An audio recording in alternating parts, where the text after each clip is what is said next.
Hello there, and welcome to a new video. Today we're going to be doing something a little bit different. We're going to be doing predictions. So, the story isn't ending. Great, amazing. Let's move on to the second part of the Season 2 probability, the predictions of Episode 8. I'm going to break this video down into three plots. Plot A is going to be following N. Plot B is going to be following the No Screen Time squad, and Plot C is going to be following Uzi and Nori. Let's start with Plot A. So N was outside the church, and Uzi went into the abyss mentioned in the protagonist's journey. Well, N will most likely think that Uzi is dead, well, from her descent.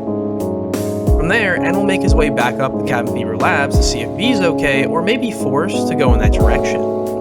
When he reaches the offices above, he'll search for V, but only find what's left of her. The Sentinels have been shown eating entire limbs off of disassembly drones, so despite beating two of them, as shown in Episode 7 teaser trailer, most of her body is most likely gone. However, there is a silver lining. V could survive as a core, and considering the hint Nori dropped about V being her killer, it makes sense that she would conveniently be reduced to a core so that Nori wouldn't recognize her at this point of the story. That, and there's only so much space in the spaceship if they get out. However, I don't think that V is going to sit out every fight and be useless in this episode. Instead, it looks like she'll graft herself onto N and make themselves into some kind of amalgamation.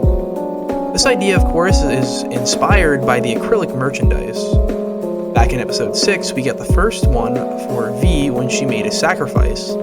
Now we have Uzi in our three-piece set. The only reason I suggest the NV amalgamation is not quite evident, as the next one to make a sacrifice is N, except he looks weird and seems to have an extra wing. So this amalgamation, let's call it what it is, it's V leveling up N's fighting capabilities so that he can fight the monsters that come from the corrupted cores we saw back in Episode 6 that were coincidentally released by the Sentinels.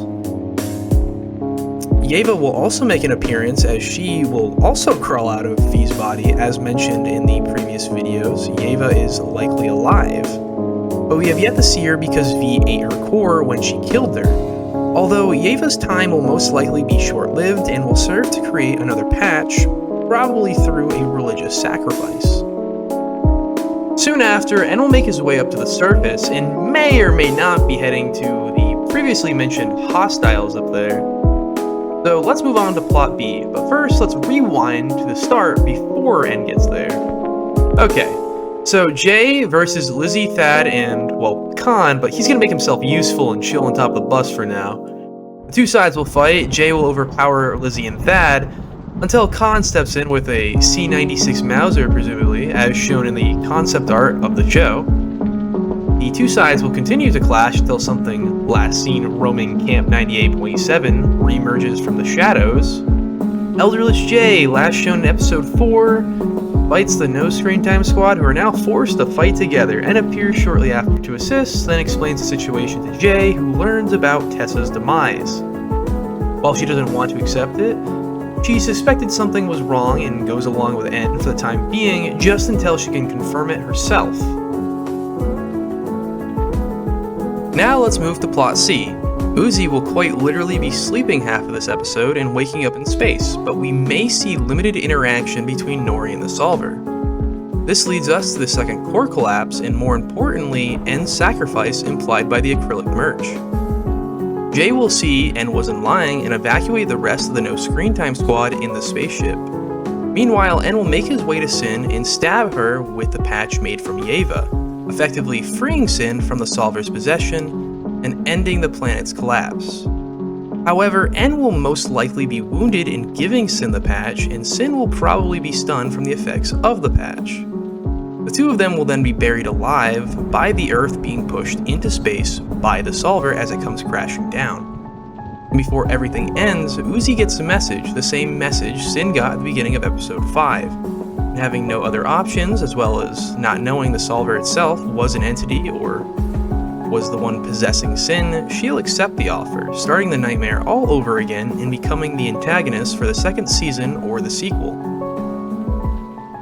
Well, that's gonna have to do it for this video. You're probably wondering, hey, where's the evidence at? We really didn't get an explanation for any of the things you claimed. Well, I've already covered it in other videos, so you're gonna have to go check out the links in the description to see my reasoning behind all the points I made. This was really just speculation on how episode 8 was gonna go.